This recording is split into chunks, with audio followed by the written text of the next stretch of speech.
it's a war crime. The Israeli government have brazenly, publicly and openly declared their intention to commit a war crime and have commenced that war crime against the people of Gaza, saying that they intend to starve of food, electricity, water 2.2 million people. That is a war crime under the 4th Geneva Convention.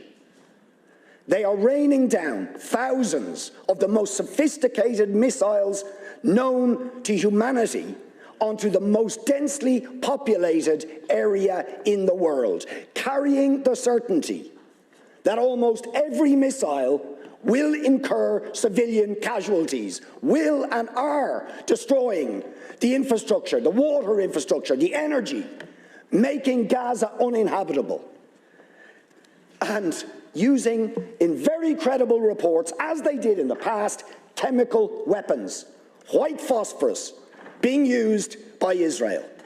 And you try to suggest there is some symmetry, some equivalence between the actions of Hamas and what Israel has been doing to the Palestinians for decades.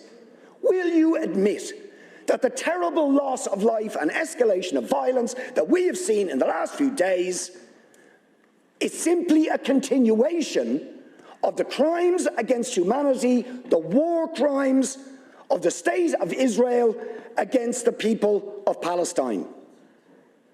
And it's not me saying this.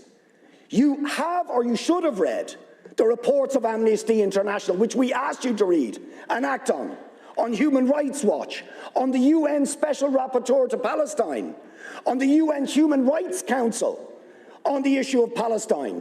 Do you know that the Israeli state will not even allow the UN Rapporteur on Palestine into the occupied territories, or the UN Human Rights Council in, because they know that they will bear witness to the ongoing ethnic cleansing, the ongoing illegal annexation of territory, the ongoing arbitrary detention of Palestinians without trial, the impunity when they assassinate a journalist like Shireen Abu Akleh.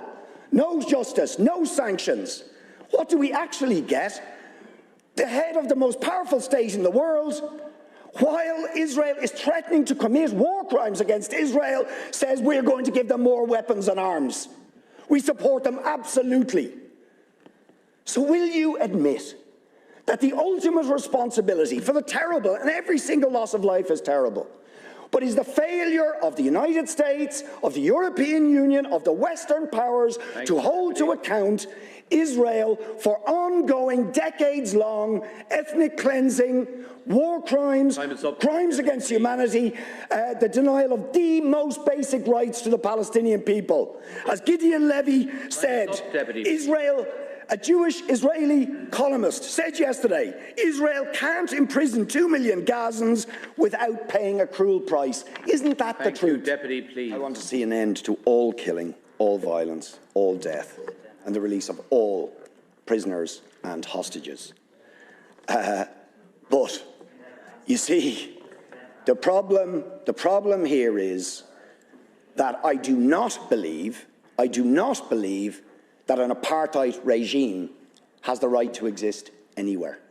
I do not believe that a regime that engages in ongoing, daily, weekly, monthly, ethnic cleansing of another group of people based on their race or ethnicity, which is what Israel is doing, has the right to perpetrate those crimes.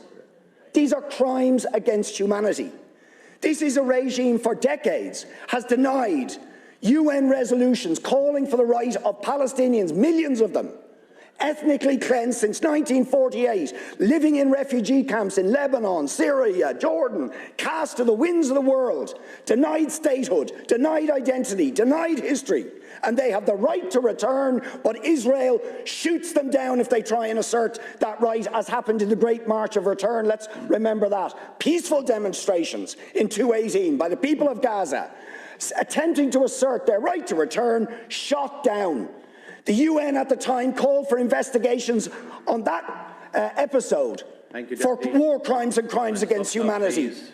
Will you call for sanctions against the apartheid regime of Israel? Will you call for the European Union and the United States to stop arming that regime to commit war crimes and crimes against humanity? Of course you won't. Of course you won't.